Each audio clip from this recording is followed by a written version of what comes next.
The soldiers of the 101st Airborne Air Assault Division from Fort Campbell, Kentucky, must be ready to deploy within 36 hours, anywhere in the world. And they've seen combat just about everywhere.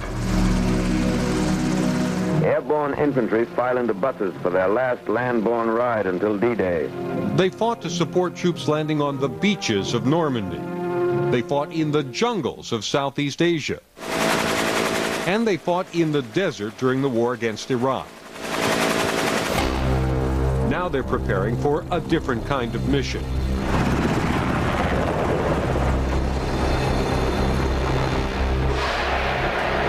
Urban combat, where casualty rates can be 25% or more. To beat the odds, this battalion from the 101st will spend several days and nights training. An exercise so realistic it will test their strengths and expose their weaknesses in the kind of fight the Army has tried to avoid. The ideal combat situation for us is not in the city. Good day. Hello, sir. Major General John Lemoyne oversees an Army task force trying to reduce the dangers of fighting in a city. It tends to get very, very close. As a result, it gets very brutal and it's very violent. And it tends to be very sudden, unexpected. And it leads to more casualties than fighting on open terrain because a city provides natural fortifications for an enemy. Every building is a sniper's nest, every intersection a potential ambush. So in recent years, the military has begun an urban renewal of sorts, rewriting its doctrine and training manuals and building mock villages like this one at Fort Knox, Kentucky, for war games. This is a blow pole where we use explosives. Andy Andrews, a Vietnam veteran, now a civilian employee for the Army, helped design the site. What's the main premise here? Reality, training to a standard that we have not been able to reach before by making the city real. There's a railroad, a junkyard, a fake cemetery on the outskirts of town, even a sewer system. And down in here you can see it's wet and it's dirty, and we have an outfit that makes industrial odors for us. So in this environment we do employ the correct odor. So you have a working sewer system right down to the smell? Well, we don't put raw sewage in it, but the soldiers aren't sure about that. As for the water tower at the edge of town, it's actually the control room for a battery of special effects.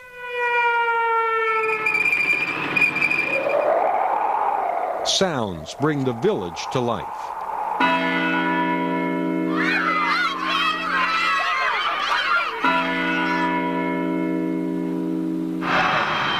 With the roar of a virtual fighter jet and the blast of pyrotechnics, the town takes on the ominous qualities of war-torn Bosnia or Kosovo. And it's easy to imagine Latin America or towns in Africa or Asia. Is this the Army's premier training facility for this kind of operation? Well, it's the newest. It is the most intense when it comes to what we're doing. It covers just about all aspects of possible deployments. Whoa. You never know what's going to happen. I don't want to alarm you, but there's a building on fire behind us. Things happen once in a while. Take a look at that.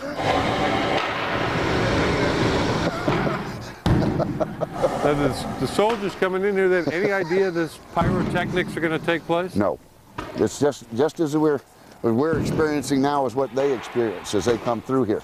Of course, this is daylight, but they do this at night. They do it day and night. Is it dangerous?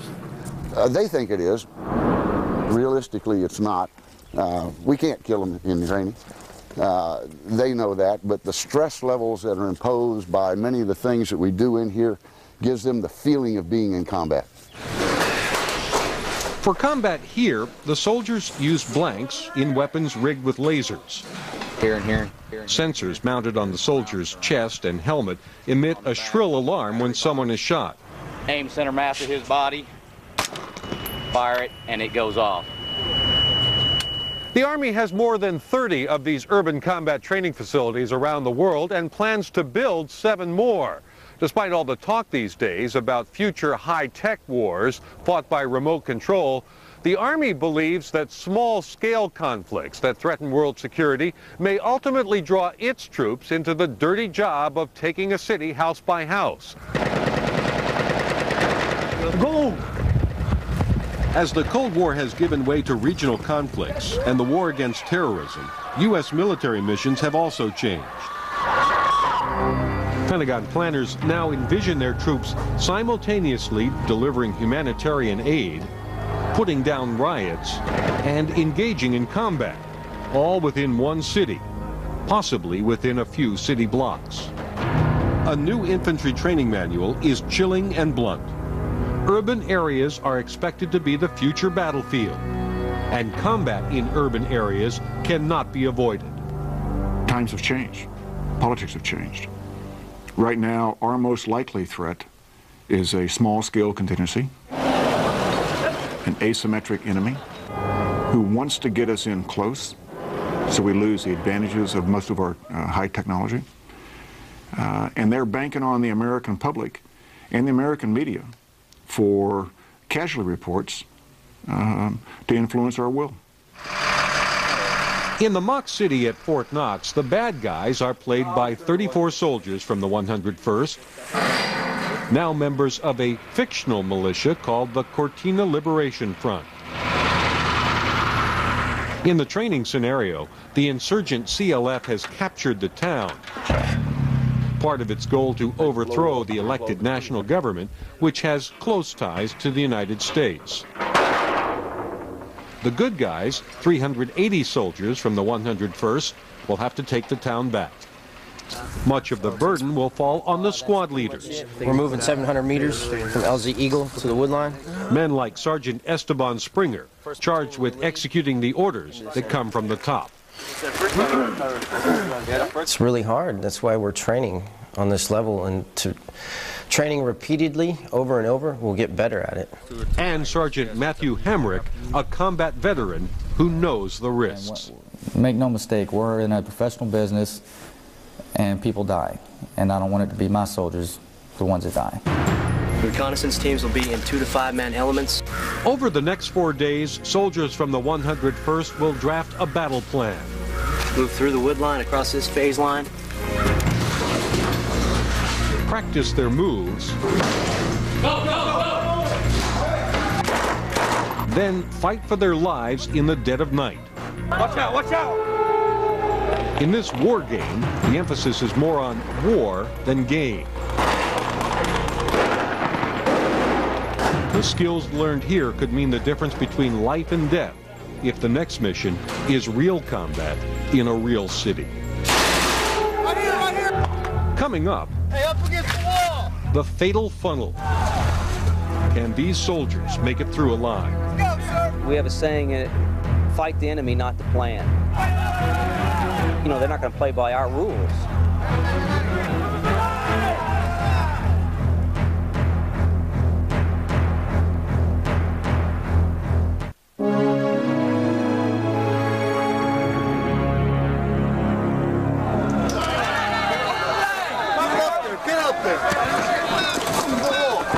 Before the battle, troops from the 101st train to survive the fatal funnel.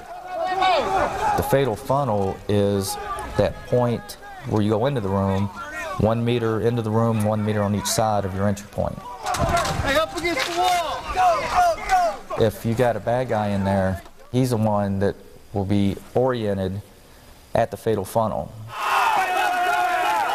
Every soldier is going through that thing to get into the room. The only way to make it through alive is teamwork. Each soldier is responsible for a section of the room. If they're not in there together, the first guy that goes in there doesn't have anybody to cover him when he enters the room. and that's a problem there. Sergeant Matthew Hamrick has seen urban combat firsthand.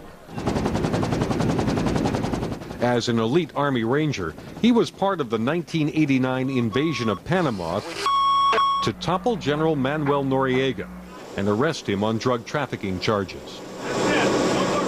Anytime you're in a situation people shoot at you, I would expect anybody would feel fear.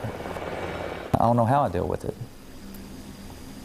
I mean, it's just something I guess the Army trained me to deal with somehow in their collective way of thinking, the way they train people, I don't know.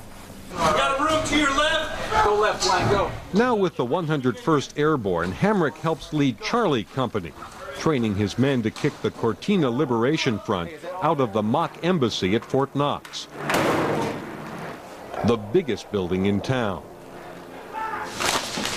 By virtue of his experience, Hamrick has carved out a special niche for himself. I don't know how to say this without letting my commanders way up there see how I do business. I have basically handpicked my squad. And I have willed and dealed with other squad leaders, and I have built my squad up to the powerhouse that I think we are today. We got heads up there. Hey, flank. The newest squad member is Private Michael Gonzalez, 18 years old, fresh out of basic training. Gonzalez joined the Army for excitement. I'm adventurous, and I like a somewhat adrenaline rush. Come on in. If you're efficient at what you do, then the danger level isn't that high, if you're good at what you do. But Gonzalez is impulsive, anxious to do a good job and learn to do it better. His commander says Gonzalez sometimes works too quickly. Clerk. For example, checking for booby traps on enemy dead.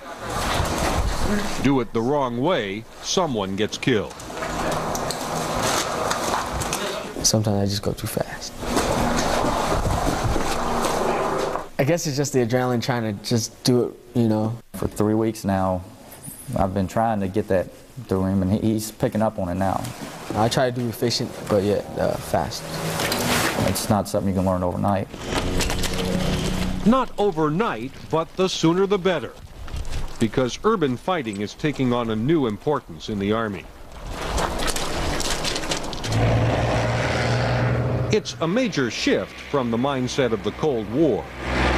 During the Cold War, the focus was on warfare on the plains of northwestern Europe.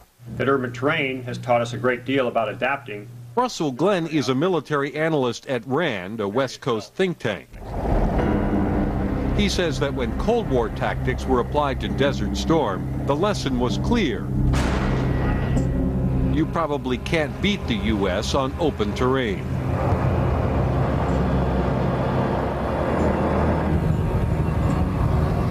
Open terrain allowed us to engage them with weapon systems that gave us superior reach.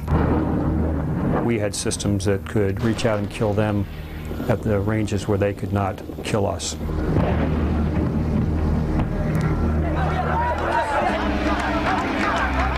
But 2.5 years later, the world learned a different lesson as U.S. troops confronted anarchy in Somalia.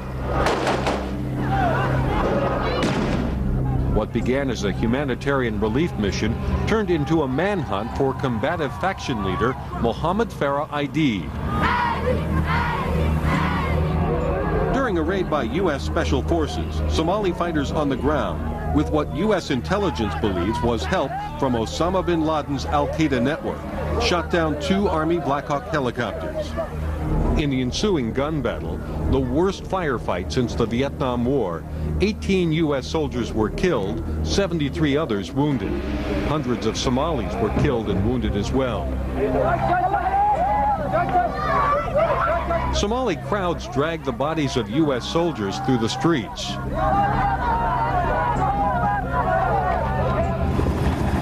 In response, the White House claimed it would not cut and run, but immediately began planning for the withdrawal of U.S. troops within 6 months.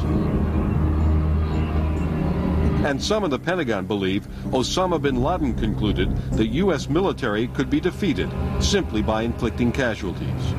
Certainly somebody looking at that would say that the United States and its Potential allies were not as ready to fight in built-up areas as they were in more open terrain. Sergeant Esteban Springer understands the lessons of Somalia, and as a squad leader in the 101st Alpha Company, he is responsible for the lives of 8 men. Somebody's got to do this job, and I feel that I'm competent enough and trained enough to where I'm doing a good job at it.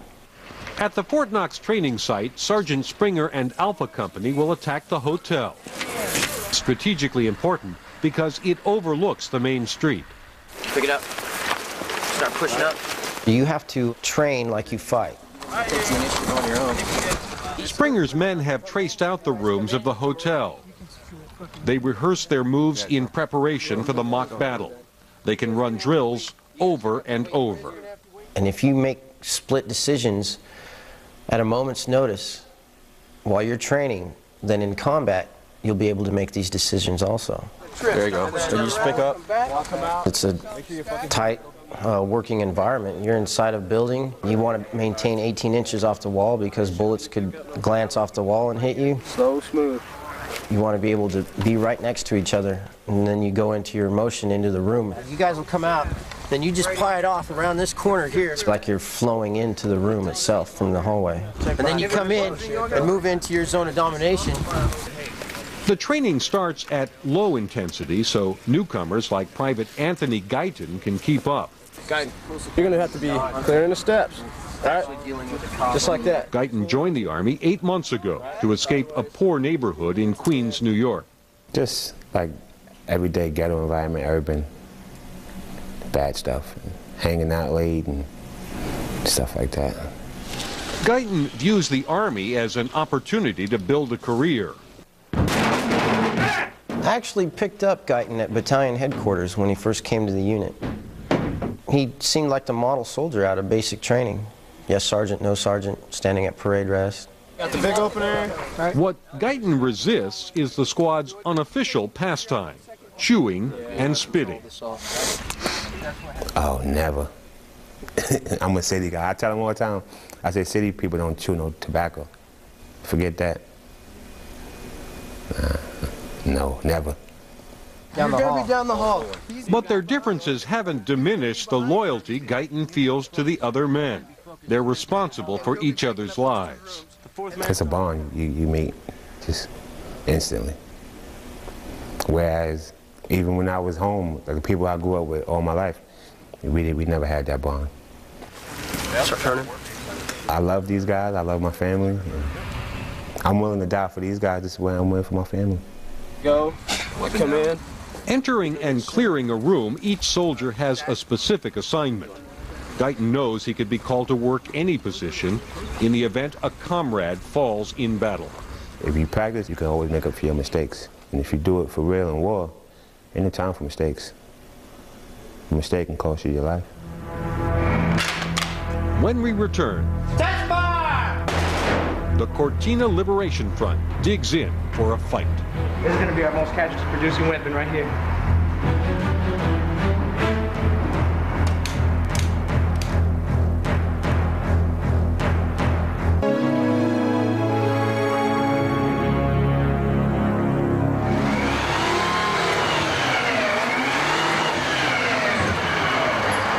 The bad guys are digging in for a fight.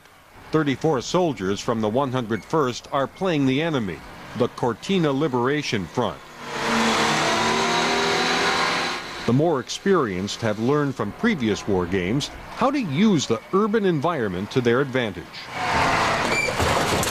Right now we're just trying to move cars around the area. It's just something big and heavy, and you see it's hard to move unless we have a forklift, so they're not going to be able to move it. Even though the opposition force is outnumbered 11-1, it can still inflict heavy casualties. What it is just a barrier just to slow them down. So it's kind of a trap? You're trying to route them in one place? So yes. You can ambush them? Yeah, that's the term you can actually use, to ambush them, to slaughter them. The exercise is instructive to soldiers on both sides of the fight because it forces them to think like the enemy they may someday confront in a real city.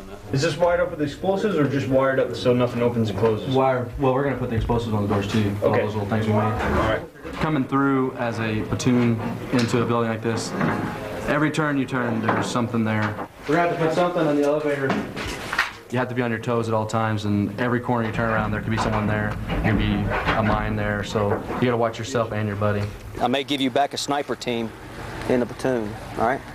The battalion commander from the 101st, Lieutenant Colonel Ricky Gibbs, actually wants a tough fight to pinpoint his unit's strengths and weaknesses. If we cover them up, we don't know, and then we go into combat, and then we're in trouble because we really don't know what we need to fix, and we're not a better trained outfit.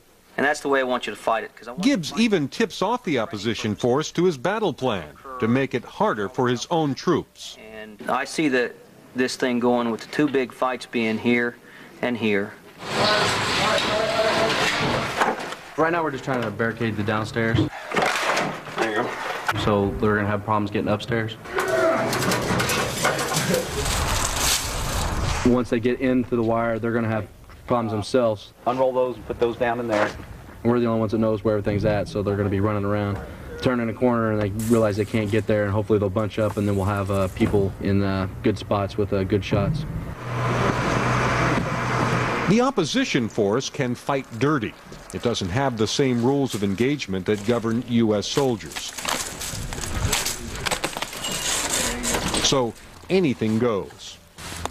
I set a booby trap on this mine right here. So they pull it out at night, and it blows them up. Bumper the car. This trap uses an illegal anti-personnel mine. Our United States Army isn't using it anymore, except in Korea, because it's a landmine convention. But since we're the enemy, we can use it. The high explosive weapons used in training are simulations made with fireworks or flares. Grenades. Grenades works good too.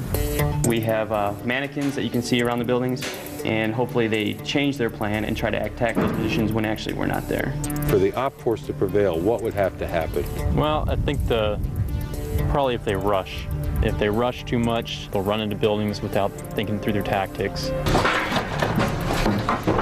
Surprise is the key. Anytime we can make them think or change their plan, it's an asset to us. I've been in command about 10 months now. And in the 10 months I've been in the battalion, we have not gone into a big city like this to fight. Move out, move out. We've done a lot of how to enter and clear a room, or how to enter and clear a building with only 2 rooms. More silent. Silent. Watch that tower behind you. This is probably, say, graduate level work. Yep. One of the toughest lessons will come from this .50 caliber machine gun. They don't think we have rounds for it, but we got some. We don't got much, but it don't take much. The opposition force is putting the gun in Andy's restaurant with a clear shot at the embassy across the street, the tallest, most strategically important building in town. This is going to be our most casualty producing weapon right here. Test fire! The battle will begin later that night.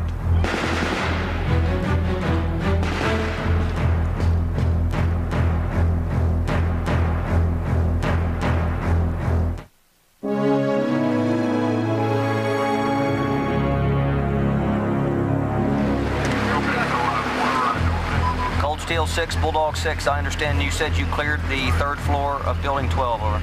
After 3 days of training, Lieutenant Colonel Ricky Gibbs sets up a command center in the rain-soaked woods outside of the town.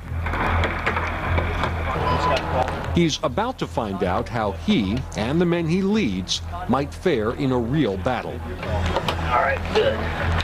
The 101st wants to fight in darkness to take advantage of its sophisticated night vision equipment. Condor 6, Mad Dog 6, I need to know when you fire the missile to take out the power station, over. Shortly after 9 p.m., using the magic of Hollywood special effects, a virtual Apache helicopter begins the attack. By hitting the electrical substation, all the power in town is shut down. except for a couple of emergency lights in the embassy. But the Cortina Liberation Front sends up flares so that it too can see in the night. The American force counters with smoke bombs to hide its movements on the ground. Several miles away at a makeshift airfield, Chinooks and Blackhawks carried the troops from the 101st to their assignments. Even though we know it's pretend, it doesn't feel pretend. We look at everything as if it could be real. The plan is for Charlie Company to move from the landing site through the woods that surround the town and attack the embassy from behind.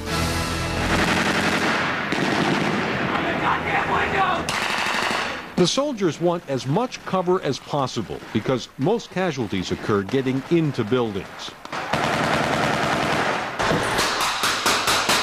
The opposition force is prepared. Let them breach that wire. Y'all stand in the hallway. Reload!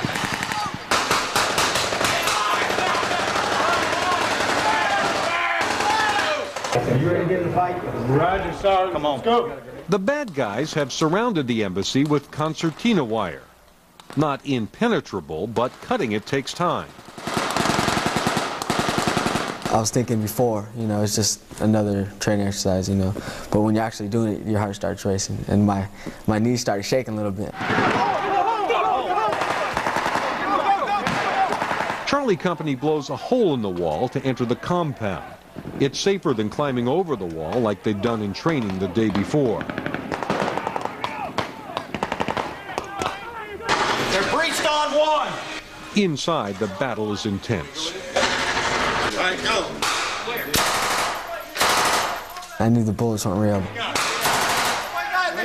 But still, the whole idea of just doing what we had to do, it was scary, a little scary. Stop! Hold it, baby. Get back here. Yo. Down, around the corner, down. Be a flashlight on there. You see if I can kind of steer where you shoot. There's a big concern for fratricide in these units. Right here, who's that? Gonzalez. Gonzo. You got fellas coming out. Roger. Even going in a single room, if people don't go to their sector, you've got bullets flying past people's head to engage targets. That's how dangerous it is.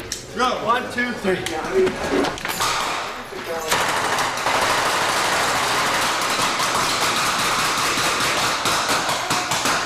When the building has been captured after a 1-hour firefight, Charlie Company reports that the attack went virtually as planned. 1-6 wounded in Charlie. 2 KIA. Roger, understand you have 16 wounded and 2 KIA, over. With control of the 3-story embassy, Charlie Company can now support the troops who will attack the other buildings. You need to cover Andy's top floor and bottom floor. There's no one there right now. Cover bottom and top? Yeah, we own this floor. We own the whole floor right now. You don't need to. Gonzalez is anxious to help. But the first thing he does is wrong. He heads to the balcony. It's dangerous because there's not enough cover. Gonzalez. Get in here. His supervisor pulls him to a supposedly safer place. There was a metal container guarding 3/4 of the window, and I had a little section I was shooting out of. But it's not thick enough to stop rounds from a .50 caliber machine gun, like the one the opposition force set up across the street. Hell no. At first I was like, oh dang, I'm dead. But then I started thinking about, I was like, I would really be dead right now, blood and the whole 9 yards. And you kind of have to deal with that your own little way. It turns out the new position for Gonzalez was no safer than the first one. I think Gonzalez was a casualty because of our, none of my team leaders where we positioned him. His body is pulled out. I take responsibility for that, yes. The others pull back. Hey, Lance. Yeah. Hey, work your way out of here. While Charlie Company takes the embassy. Let's go first. Go. Alpha Company is getting ready to attack the hotel.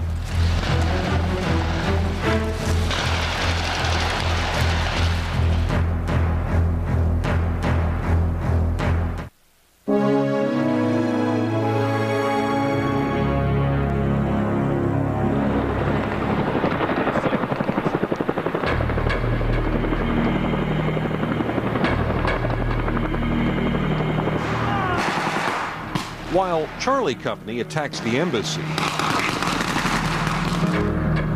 the plan for Alpha Company is to come through the junkyard and attack the hotel. Prepare to launch my first assault platoon into the breach, over. Hey, let's push. Let's go first. While one platoon strikes first to clear a path, All right, get a move on right now. I got permission to go. the others stay behind.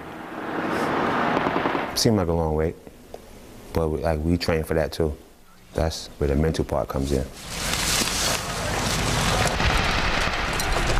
Private Guyton carries a folding ladder, unaware he is about to play a key role. I was expecting to get to where we had to go and leave it off for the next company who was behind us, or the next platoon who was behind us. And then the mission changed like instantly. It's like, oh man.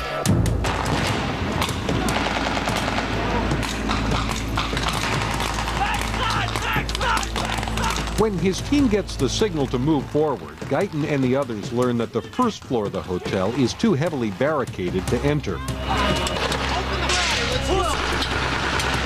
To get in a window on the second floor, they need the ladder. It was halfway open because I was running with it. And then we stopped, and everybody's like, oh, get the ladder open, get the ladder open. And I'm like, oh, shit. And like, I wasn't shown how to get it open. I was just told to carry it, drop it off. There's gunfire from across the street.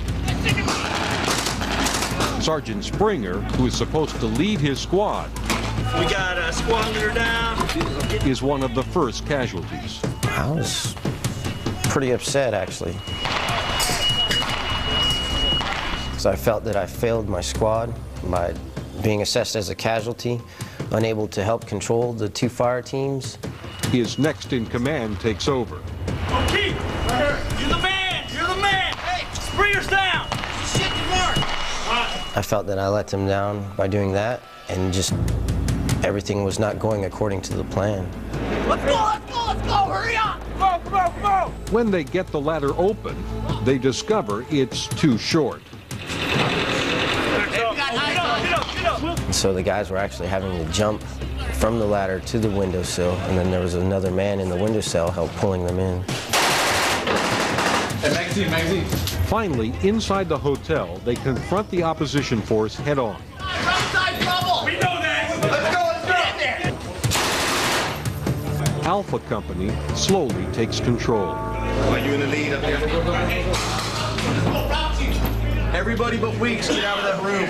They mark each room after it's cleared, a signal that it's secure. Alpha Company sustains about 25% casualties, 1 out of 4 injured or killed. The Army says that's typical of urban combat. Considering the problems they had getting into the building, Sergeant Springer says it could have been worse. Come on, let's go. They actually entered and cleared the rooms still, even when they took casualties. They formed up into 4-man teams and still continued to do what they were trained, the way that they were taught. So that was great. They did that on their own to a T. With the main building now under their control, a third company, Bravo Company, mops up. Only scattered pockets of resistance are left. Pretty much, from the looks of it, we're it. We're the only thing that's left of the so-called bad guys. So we're probably just gonna run around until we either run out of ammo or they kill us. Go! Get out of here! Not a whole bunch more we can do. 5 hours after the battle started, the good guys have taken over the village. All right, lift it up. But only after losing 58 of their men. When we return, Congressmen and senators are going to be invited to visit this site.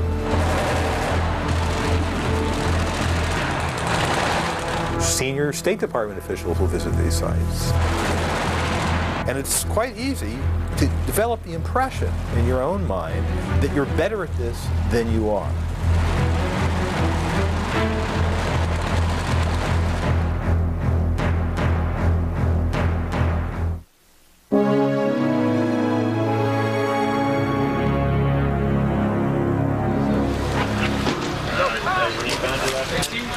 The battle-weary soldiers have spent the night in the buildings where they fought. Right out here, man. The overall casualty rate was 15%, better than anyone expected. This will be a day to reflect on what went right and what went wrong, lessons that might be needed on a future urban battlefield.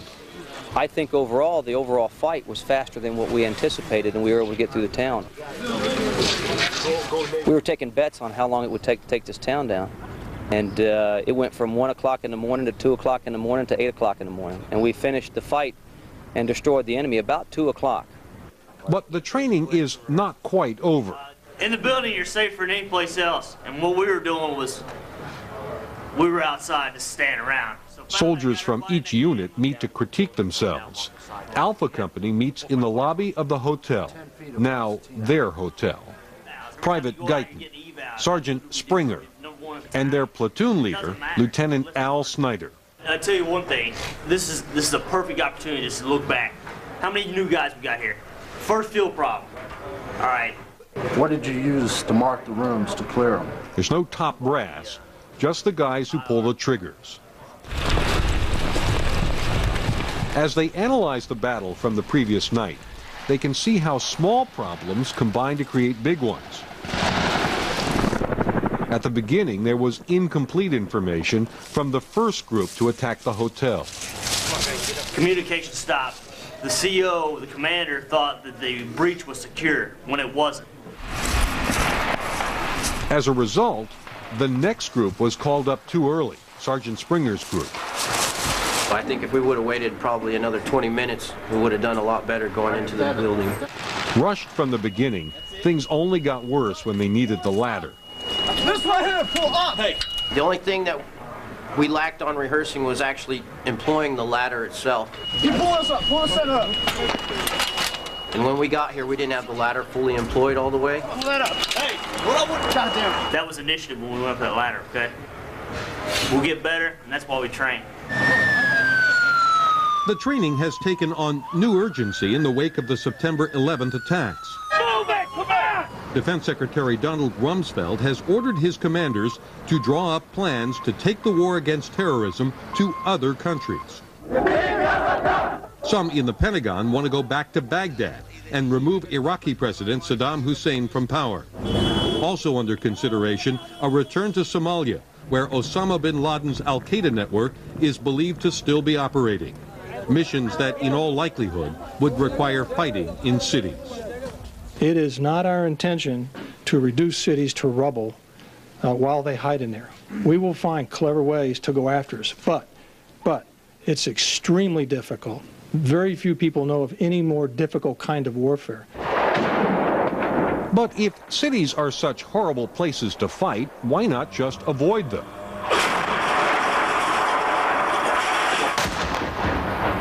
There are times you're going to say, this particular piece of property is important to us.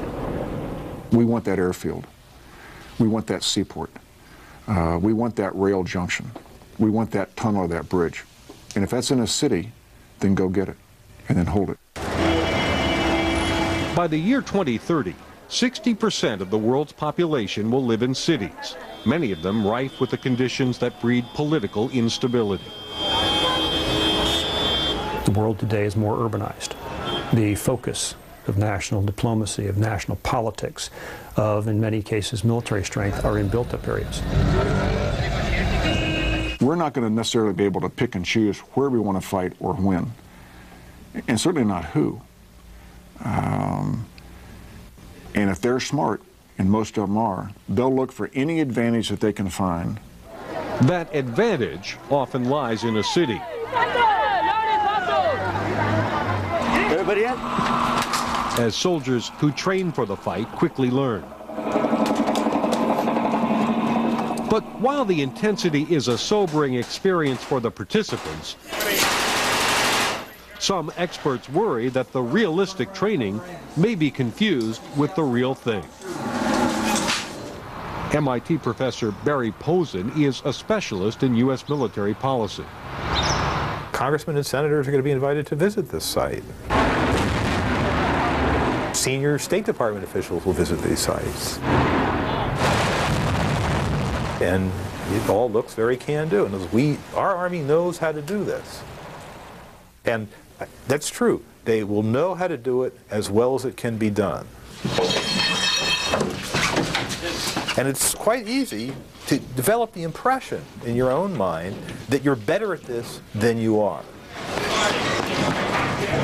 For now, the Army is pushing for more urban training, especially with units like the 101st that are among the first to deploy to a conflict.